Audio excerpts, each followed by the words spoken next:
Now that we understand the concept of algebraic structures, we're going to take a look at structure itself.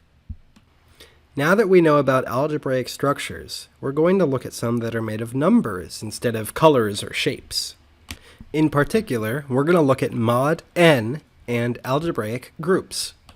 Anytime we find a set together with a binary operation that follows the rules of closure, identity, inverses, and associativity, we get something interesting. Let's take a look at modular math. With modular math, mod n is the remainder that you get when you divide by n. N is always an integer. The remainders you can get when you divide by n are anywhere from 0 all the way to n minus 1, or 1 less than n. So that's your set. And we're going to look at the binary operation addition with that set. Let's look at mod 5. So our set is 0, 1, 2, 3, and 4, because those are the numbers you get when you go from 0 up to 1 less than 5. The binary operation is first add the two elements and then divide by 5, and the remainder is the answer. Let's do an example.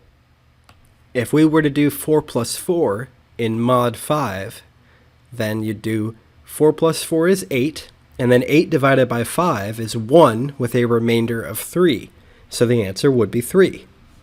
Another example, 3 plus 4 would be 2 mod 5.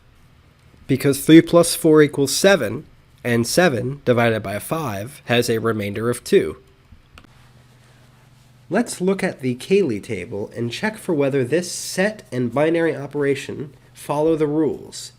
Does it follow closure? Yes. Identity? Yes, the identity element is 0. Does every element have an inverse? Look to see if there is a 0 in every row and every column. And the answer is yes.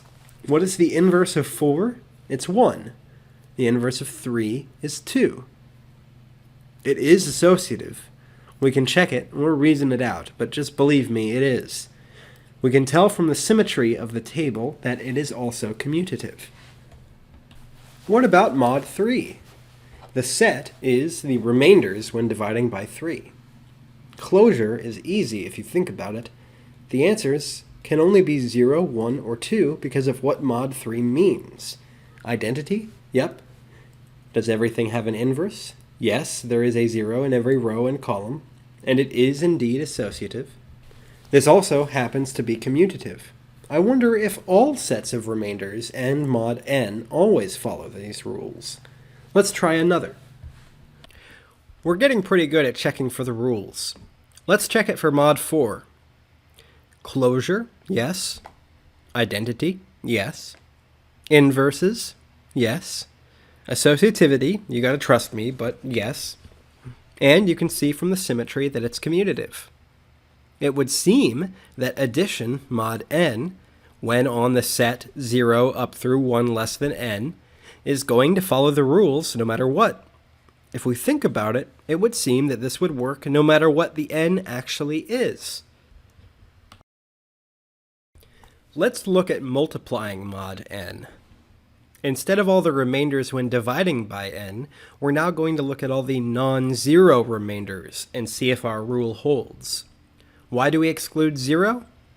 For sure, 0 will make the rules not hold. 1 is the identity element for multiplication, and 0 doesn't have an inverse that you can multiply by and get 1. So we are for sure doomed if we include 0. Let's see what happens if we leave it out. This is the Cayley table for multiplication mod 5. Let's check the rules. Does it have closure? Yes, it does. What's the identity element? The identity element is 1. Does every element have an inverse? Well, there's a 1 in every row and column. 2's inverse is 3, and 4 is its own inverse. Associativity? You can reason it out, check it, or you can just believe me when I say that this is associative. And the symmetry shows us that it is commutative. So now we know that multiplication mod 5 has an algebraic structure. This is the Cayley table for multiplication mod 4. Let's go ahead and check the rules. How about closure? Well, it falls apart right here. 0 is not in the original set. Only 1, 2, and 3 are, but we get 0 for an answer. Also, notice that 1 is the identity element, but 2 doesn't have an inverse, so it breaks this rule as well. Think about how we got 0, which was not in the original set of non-zero remainders when dividing by 4. There are numbers other than 1 and 4 that multiply together to give you 4. There has to be, because otherwise 4 would be a prime number.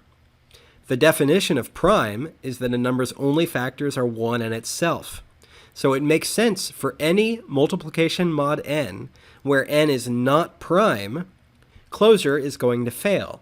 You will get 0 when multiplying two of the non-zero numbers, and those numbers won't have inverses. It also makes sense that you will never get 0 in the table when n is prime.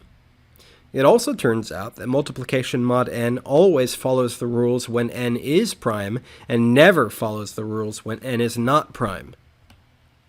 Looking forward, this math can be used to create encryption that is impossible to decrypt without the key. You can discover all kinds of things about numbers, and you can reduce complicated scenarios to more simple structures.